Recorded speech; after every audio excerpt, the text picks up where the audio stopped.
Well, we have mentioned this quite a few times, the Sunscreen Film Festival coming back to the Bay Area at the end of the month. There are a lot of good films that are going to be shown and seen. We've highlighted one already. This morning, though, we are highlighting one called The Cave. And you may remember back in 2018, it was the story of the soccer players that were trapped in the cave, and the entire world was fascinated with the rescue. So again, that's going to be one of the films coming to the film festival. Here's a clip right now before we meet the director. Great. Good to see you, mate. Good to see you. Good to see you. John? Good. Rick, how's your journey? Not too bad. Listen, when can the guys get into dive? Thai Navy SEALs are down there, and they're saying the current's too strong. We're going to have to maybe wait. Let's take a look, shall we? All right, let's go up there now and have a look.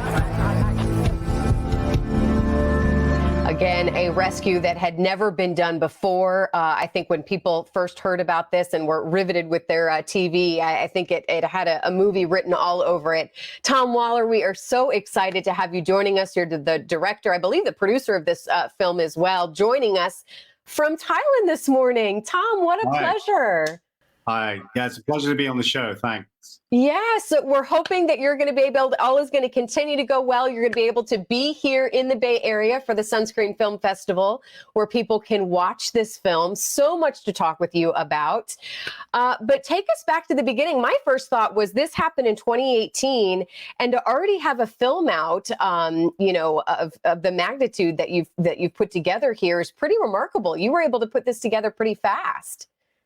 Well, I had the added advantage. I'm actually born in Thailand. And so, you know, as far as authorities are concerned, I was a Thai filmmaker. And, you know, we didn't have to go through the same stringent rules of applying for filming permission, and trying to get permission to shoot this film was relatively easy, because I could just basically take a crew up to the site and make the film without too much trouble.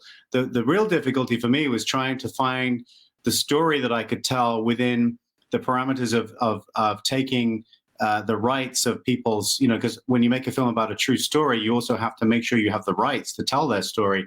And for me, the challenge was the kids had been chaperoned by the Thai government, and they were looking to try and, you know, maybe sell their story to Hollywood.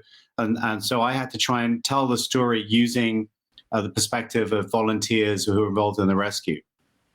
And refresh everybody's memory, because again, this did happen in 2018. I would imagine, as difficult as this rescue was, I can't imagine trying to film this and in a sense recreate this, because it's kind of shot, you were telling me, like a documentary would be. Yeah, we absolutely wanted to try and, you know, lend an air of authenticity to this production. And so I enlisted some of the real divers from the rescue. I also had some of the Thai locals who were involved in helping at the cave site. And so the mission was really, you know, documented very well by the actual people involved in this film, and they were consultants on the project. So absolutely, we were able to recreate exactly what happened using caves in Thailand, water caves in Thailand, and building some sets to recreate the interiors.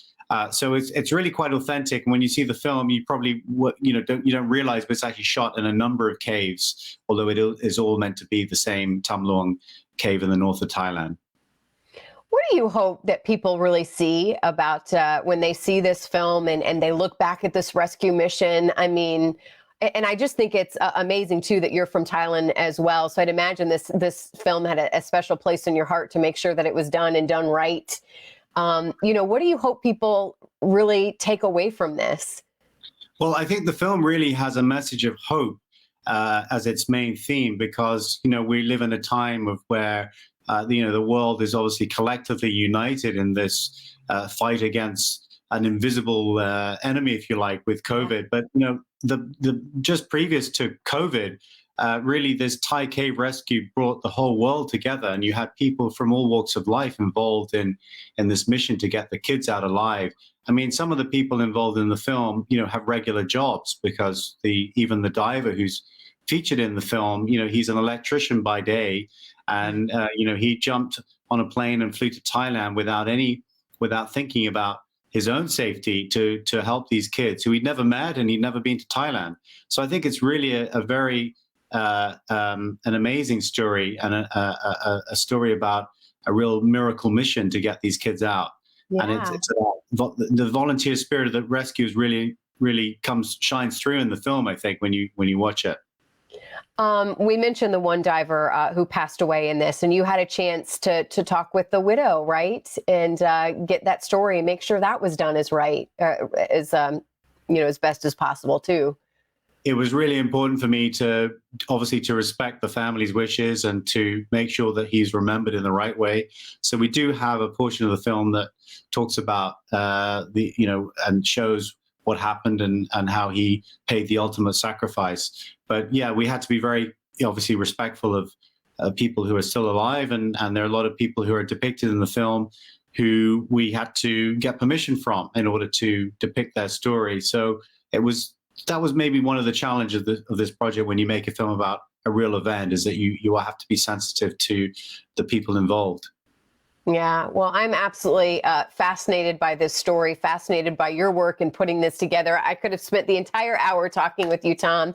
There's the website, though, for the Sunscreen Film Festival. We hope all goes well and continues to go well, so you're actually being able to be here in the Bay Area for when it screens. And keep us posted, though, on future projects. And again, a real treat to have you join us this morning. Thanks very much.